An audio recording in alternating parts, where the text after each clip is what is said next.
baby, don't cry.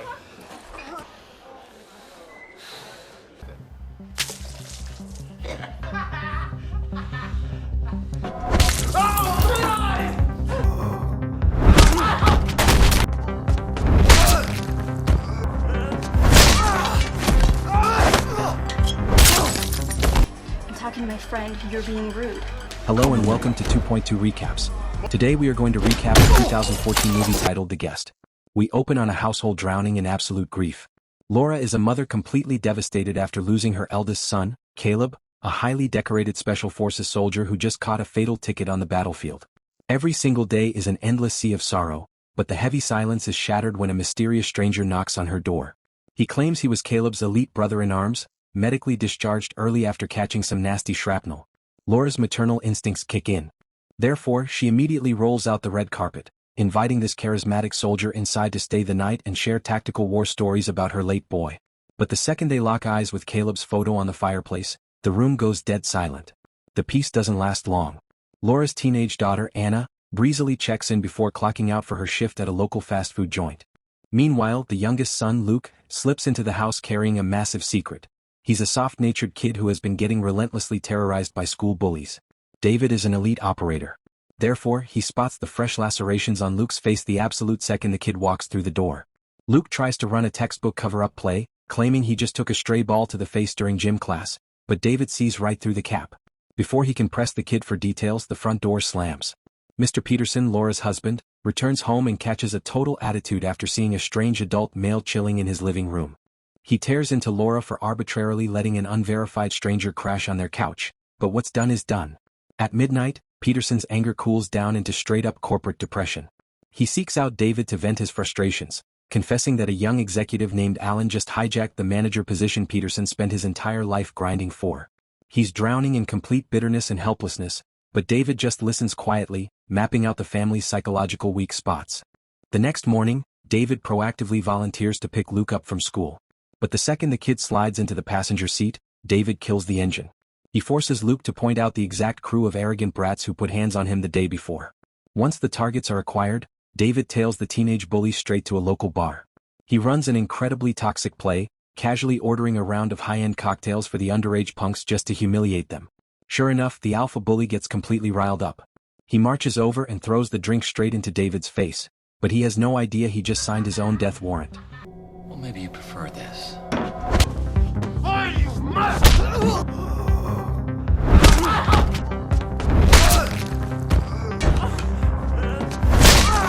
Within 90 seconds, David completely dismantles the entire crew, folding them like lawn chairs and leaving them bleeding on the floorboards. Revenge secured, David pulls a shell-shocked Luke out of the building. Back at the house, they cross paths with Anna, who is getting ready to crash a high-profile party. Worried about her daughter navigating the night solo, Laura asks David to act as a tactical escort. At the baseline rager, David links up with Anna's inner circle. Her best friend drops some heavy drama, complaining that a toxic ex-boyfriend keeps clinging on and refusing to let her go. David's twisted sense of justice activates. He corners the ex and knocks him completely unconscious with zero effort. To thank David for his righteous muscle, the best friend decides to repay him with her body, leading him straight into the master bedroom. What happens next? I think everyone can guess how that play ends. But the second David steps out of the bedroom, his eyes return to the mission. He targets a drug-addicted associate of Anna's, ordering him to source a black market handgun immediately. After securing the contact details, David spots Anna getting into a nuclear screaming match with her boyfriend. He doesn't say a word, he just grabs Anna, bundles her into the car and drives her straight home. On the dark highway, the two connect, and Anna even promises to record a custom music mixtape to thank him for the security detail. Early the next morning, Anna hunts for David to hand over the cassette tape, but she catches him running a highly suspicious call in the shadows. She overhears him dropping harsh, urgent commands regarding plastic surgery, scrubbed fingerprints and forged credentials. The guy is desperately pressuring someone to manufacture a fake identity. A massive wave of unease hits Anna's chest. Therefore, she immediately contacts the logistics department at the military base where David was supposedly stationed to run a textbook background check. The second the logistics staff pulls up the digital file, the system flags a massive emergency. Turns out, this David is tied directly to a highly illegal top-secret human gene modification experiment known as the KPG project. The digital footprint instantly triggers an alarm in the office of Major Richard, the ruthless military handler running the black-budget operation. Richard aggressively threatens his subordinates to seal the leak, stating that if the public finds out about the KPG experiments, they are all completely doomed. Unaware that the military radar is locking onto his position, David drives out to a desolate, unmanned mining quarry to finalize his weapons deal with Anna's drug-addicted friend. The arms dealer enthusiastically showcases an entire armory of illegal handguns. David tests the hardware, smiles, and chillingly states he'll take the entire inventory. The dealer thinks he just hit the lottery and is about to strike it rich, but David has zero intention of paying in cash. He draws down and liquidates the dealer on the spot. The drug-addicted friend gets scared completely stupid and turns tail to run, but David executes a textbook extraction play and hands the kid a one-way ticket to a boxed lunch.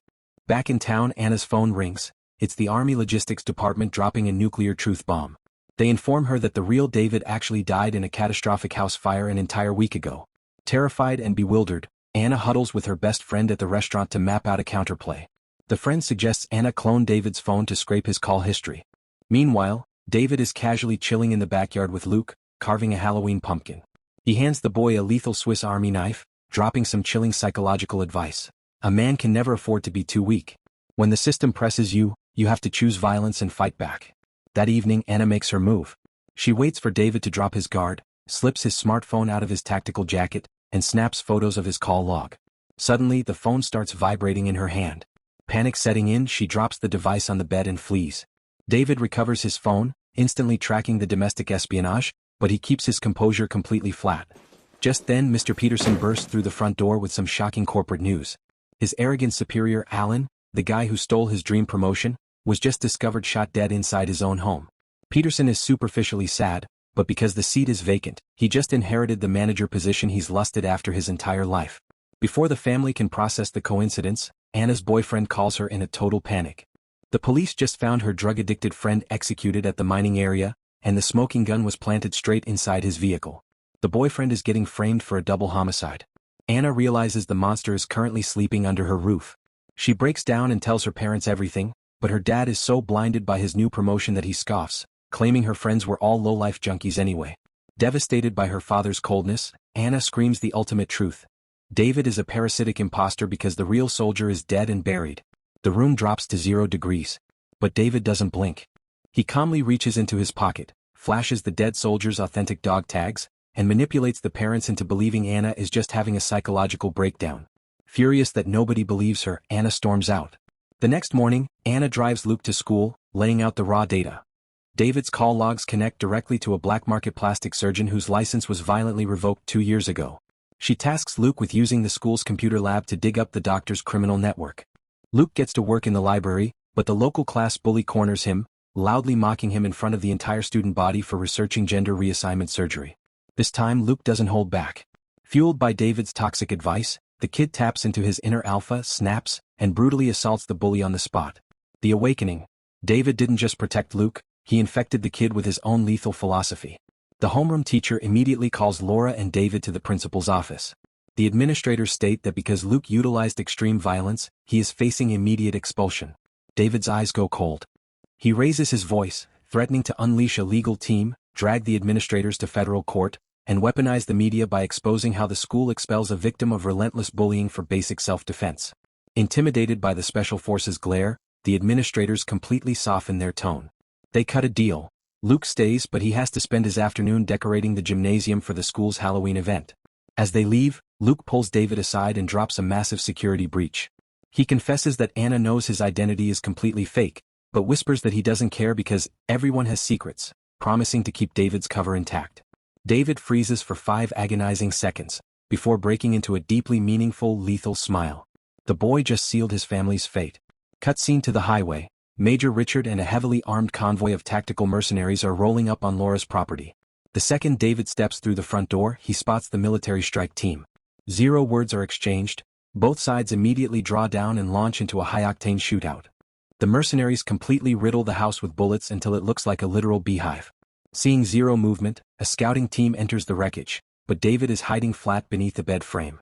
He ambushes the scouts, giving them a one-way ticket to a boxed lunch. David crawls through the dust toward the living room fireplace, where he finds Laura trembling in pure terror. Realizing her knowledge makes her an operational risk, David grabs a kitchen knife and brutally liquidates the mother who fed him. He jacks the family car and speeds away, but halfway down the road he spots Mr. Peterson driving home. Without tapping the brakes, David rams his vehicle head-on into Peterson's car at maximum velocity, killing the father instantly. Major Richard discovers the roadside carnage and realizes David's protocol. The genetically modified supersoldier is still in his experimental phase. His nervous system is completely broken. Therefore, whenever his cover is blown, his programming commands him to systematically eliminate every single human being who ever looked at his face. Richard races to the fast food restaurant to extract Anna, but they are 30 seconds too late. David has already cornered the best friend, verified that Anna left with a military official, and opened fire with an automatic weapon before tossing 2 live grenades into the kitchen. The restaurant instantly turns into a pile of twisted scrap metal. Richard and Anna race to the elementary school to salvage Luke before the killer arrives. They track the boy to the pitch-black gymnasium, but the second they enter, the lights are violently cut. Suddenly the PA speakers blare to life. It's the custom music tape Anna recorded for David, echoing through the dark halls like a horror movie soundtrack. The wolf is inside the building. Richard, Anna, and a schoolteacher try to run a textbook extraction through the school's Halloween mirror maze, but a high-caliber round blasts through the glass, killing the teacher instantly. Richard draws his weapon, ordering Anna to grab her brother and run for the hills while he holds the line.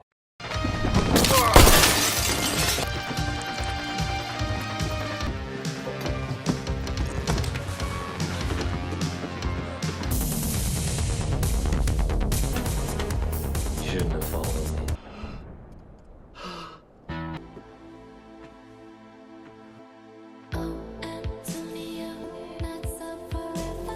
You killed my parents. Yeah.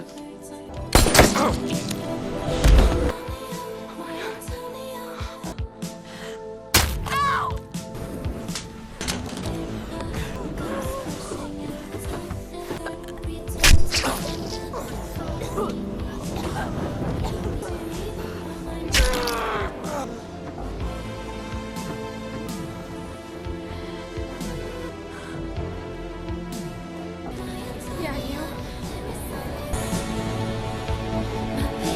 As the sun rises, emergency sirens wail across the campus. Anna and Luke sit wrapped in shock blankets next to a massive fire truck, completely traumatized. But as Anna looks through the thick smoke, her heart stops. Walking away from the burning building is a heavily built firefighter, limping heavily with a distinct, wounded stride. He turns his head slightly, and it's David, dressed in full first responder gear, melting into the crowd like a ghost. Well, that was the guest. If you want to see how a weak-natured kid uses real discipline training to fold his bullies like lawn chairs without turning into a black ops psychopath, then you need to stick around. Next up, we are running a textbook play on the ultimate martial arts classic, The Karate Kid. We're going to look past the tournament hype to break down the lethal tactical combinations Daniel LaRusso uses to completely smoke the Cobra Kai squad, and analyze how Mr. Miyagi's training methods actually build an elite fighter. You do not want to miss this old-school breakdown.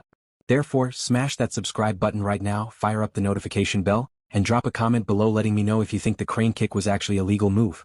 Keep your guard up, stay locked into 2.2 Actions recaps, and we'll see you in the next dojo.